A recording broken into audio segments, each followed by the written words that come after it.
Halloween, everyone. In today's video, I'm going to be showing you a couple pairs of glasses I just got from Firmoo, as well as how to make a charm for them that is removable. So it's very attached. It's not like gonna fall off when you're out and about doing your daily business, but it also can come off. So say you wanted to have something extra special for Halloween on your glasses, like this is a little spider and a bat.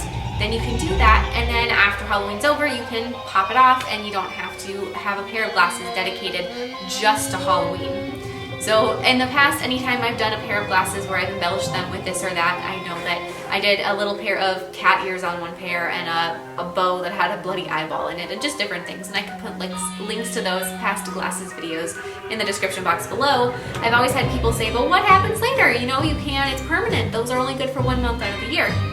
And this is a way to do it where that's not the case. And it's just so much fun. So I hope you guys love that as much as I do. I also want to mention that one thing that I found out from my eye doctor is that they will give you your pupillary distance as part of your eye check.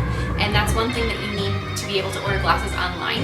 And I was trying to measure it, and I did measure it successfully myself previously before I found that out. But if you are getting your eyes checked and you want to go and get a really inexpensive pair of frames from someplace like Firmoo, then you can just get your pupillary distance from them, and it makes it super, super easy to get your glasses ordered. So that's another little bonus that I just discovered a couple months ago. So I hope that helps you out, and I will see you guys next time. Bye!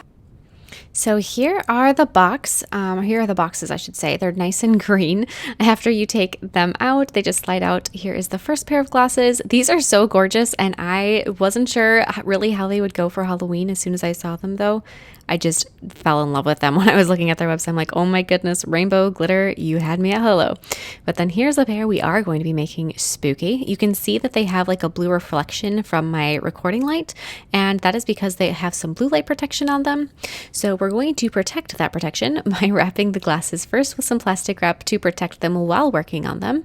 Make sure they're all sealed down just so that I don't get any scratches or even fingerprints. We want to protect that new glasses shine as much as possible.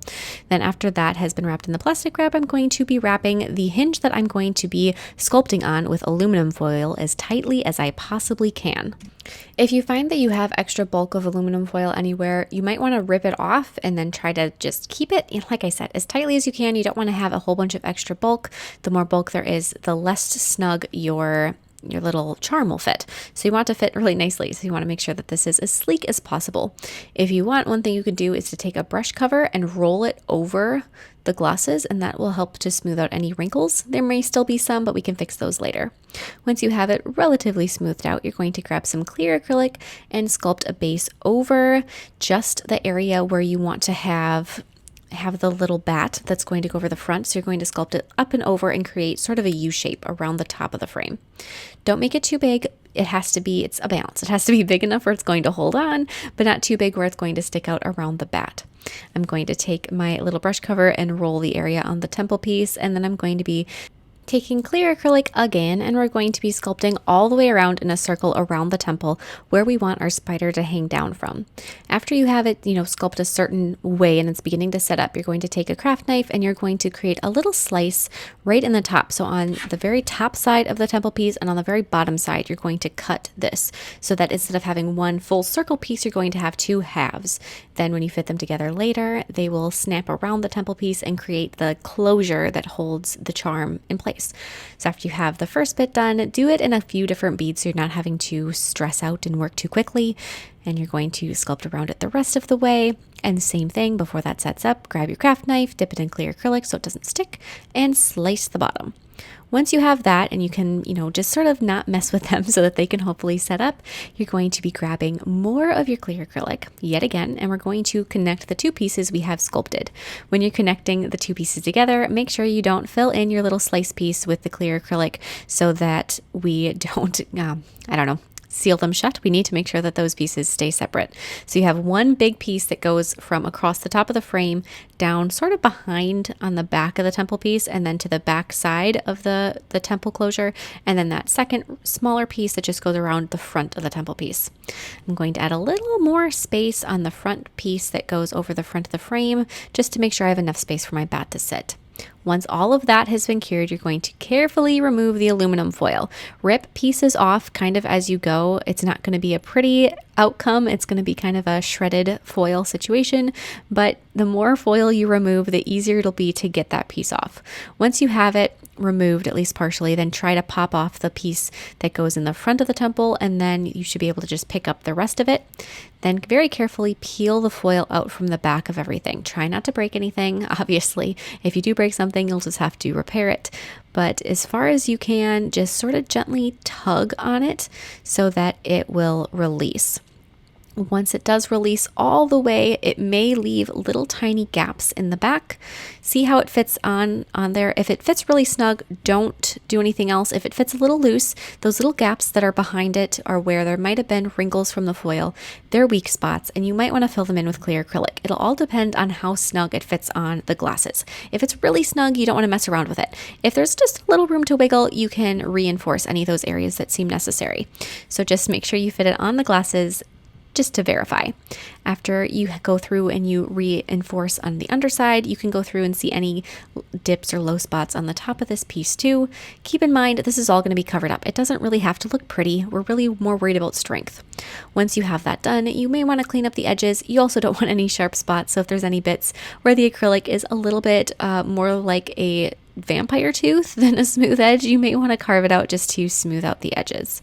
Once you have it pretty much carved out on the perimeters and it's nice and softened, then you can go through and on the top side of your piece that's the circle, you're going to carve a half circle on each of the sides. So you have a full circle once it's held together. So you've got it carved out on the front, on the top side of the front piece, and then you're going to do it on the other side as well. So just take an E-file, narrow bit, carve a half circle. Once that's done, on the piece that goes in the front, you're going to take a bead that's got a wire going through it, and you're going to glue the wire to the piece of acrylic so that the bead is floating in that half circle you carved. There's a lot happening there, so hopefully that all makes sense and you can see what's going on. Then you're going to secure the wire to that piece with more clear acrylic. More acrylic yet again. Once all of that wire has been fully secured where it's not going anywhere, make sure your bead still spins. You don't want to accidentally glue that in place. This is to make a little tiny hinge, and that's what's going to make it so that this piece opens and closes.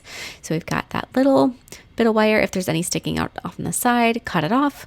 Then we're going to glue the bead with some acrylic and some nail glue to the main piece of this little charm.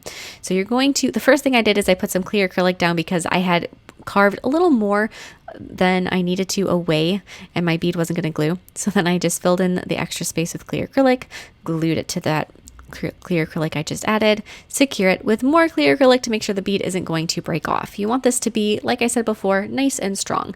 It's one of those things that you're probably going to end up taking it on and off with some frequency because you can't close the glasses up with it on there. So if you want to put them in a case before you go to bed or, shower or whatever, you're going to probably want to take it on and off. So you want it to be durable. Fold a piece of nail form backing in half and place a magnet on each side.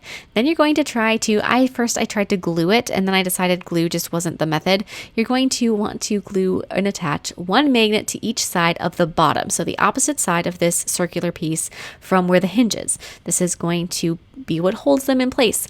So these little beads are some nail art beads that I have. They work, or the little magnets are nail art magnets that I have. They work really well for things like this, and they're so teeny tiny that you can sculpt them and keep them inside something, and you never know they're there. So you're going to try to hold this so that you can see that the magnets line up from side to side. Just hold that in place as you're sculpting it, and then keep it held until it's fully cured. Set that to the side to just finish up curing before you mess with it. While you're waiting, you can sculpt a circle of black acrylic on a nail form backing. Once that circle is sculpted, this is the start of our spider butt. We are going to take and we're going to be adding some thread for the spider silk and legs. So I have one piece of nice long black thread. I'm going to put some nail glue on my nail form backing to dip, and I'm going to dip the end of the thread into that nail glue, dip the ends of 4 pieces of wire for one side of my spider, place them on, dip 4 more wires for the other side for my spider legs. Once all of those legs have been attached and you have a very leggy little guy here, we're going to secure them to our little black circle with more black acrylic. Add another bead of black acrylic over the top of the whole thing, be generous about it, and then take some purple acrylic and you're going to place a bead of purple acrylic within the black and swirl it around with your brush, just enough that it kind of blends, and then use something pokey like a tweezers and you're going to kind of just mess with the acrylic so it gives a slight fur texture. Can't really see it on the video, but you can see it in person. I'm then going to take some glow-in-the-dark acrylic and I'm going to be sculpting my spider's eyes. This is a really nice bright greenish yellowish glow-in-the-dark acrylic. Once those legs are done, the eyes are done, you're going to flip it over, hold on to some legs if you need to, and you're going to repeat the black and purple process to get the back nice and furry too. 2 colors of acrylic, let it set for just a second, and then mess it up with your little tweezers. The purple adds just a slight bit of brightness to the black, so it's not quite so black. I'm going to then gently bend my wire legs so that they aren't sticking straight out. I'm going to bend them all down. If there is any that seem like they're just a little bit too long, you can give your spider a leg haircut with your pair of nail clippers is what I use. I have a nail clippers that I dedicated just to cutting with wire. After you use them for wire or something vicious like that, you don't really want to use them on a client or yourself. Now we're going to take and glue the wire, or the thread, to our charm. So you're going to take the nail form backing out from between the magnets, and then you're going to glue this little piece of thread to where the front of your charm is going to be. So make sure that you keep track of how this is going to set as far as orientation goes on the glasses so you don't accidentally glue it down and it's not going to hang how you want it to. After that has been glued and the glue is just starting to kind of hold on, you may want to secure that with some clear acrylic so it doesn't fall off. You just want to make sure your spider isn't going anywhere. Once that's been secured, we're going to be sculpting our bat with the same colors we used for the spider: black, purple, and the glow-in-the-dark green. When you're starting to sculpt out your little bat, do so in a nail form backing, and we're going to be doing just the base shape of the wings if they're outstretched. So don't worry about the body shape at this point. Lay down a bead of black acrylic and just sort of pull it into that wing shape. There's some different options for how your bat can look. I went for just like a classic cartoon bat, as I did with my spider. I'm going for, while still a little bit creepy, mostly cute, but you could have fun with it and go more towards the creepy side if you wanted to. One thing that would be kind of funny, and maybe it's just me, but if you didn't do like a full piece and you tried to make it a little bit less obvious and you just left the temple piece clear and then you made a more realistic spider hanging down, I bet people would constantly think you had like a real black widow hanging from your glasses. And while that might be a little bit mean to somebody that has a really bad spider fear, I personally think it would be pretty funny. I would definitely do that if I was gonna just go see my sister, because she would probably completely freak out. And yeah, that would just kind of be funny. So anyways, if you're going to do something and you want to do it a little bit more creepy, that would be hilarious, and I would highly recommend it. So after we have our spider's wings done and our little spider body, then we're going to take and we're just going to be adding some purple into the wings. Not the whole wing, or not trying to completely cover it, but the same thing with our spider. You're just trying to brighten up the black so it's not quite so just so flat looking. It just gives it some more life. So you're going to add a couple little bits of purple to it. Once that's done, pretty much all that's left to do sculpting wise on our bat is to give him his eyes. So I'm going to use that same glow-in-the-dark acrylic for those little teeny tiny bat eyes. If you wanted to, you could give him a whole face. You could sculpt vampire teeth as commonly seen on bats. But once that's done, once he's all done to whatever you're liking, you're going to attach him to the part of the glasses that goes over the front of the frames. Once that's glued down, you're going to flip it over, fill in behind it with some clear acrylic to make sure that it is not going anywhere. Like I said before, durability is the name of the game. If you want to, if your wings seem like they're a little bit thin, depending on how much acrylic you used when sculpting them, you may want to fill in the entire wing with some clear acrylic on the backside. Once you're done, select one section of the piece that's clear to start with. I'm going to begin with the front of the little opening area. You're going to cover that with some jewelry gel. Once it has a nice heavy layer of jewelry gel on it, you're going to press in some crystals. Use really nice, pretty ones. This is something that, you just want it to be sparkle and glitzy. You want it to catch the light. You want to catch people's eyes, because otherwise, it's just no fun. You want it to be obvious and crazy and over the top. Once you have some crystals pressed into it, sprinkle it with purple glitter. Then I'm going to apply jewelry gel over the rest of this thing and do the same process. Do make sure that you cure though between the two sections just to make sure that you don't mess up one before you do the other.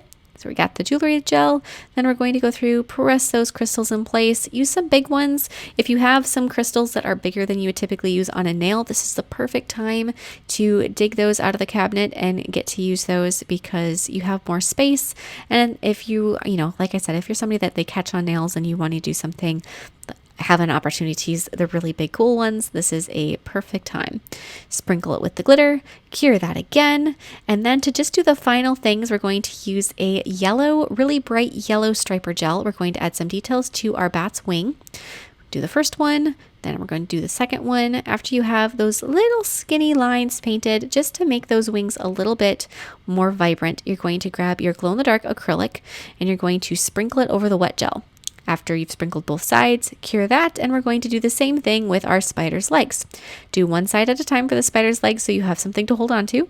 Once the one side is done, sprinkle it with that glow in the dark. Make sure that it's completely covered. Then do the same thing for the other side.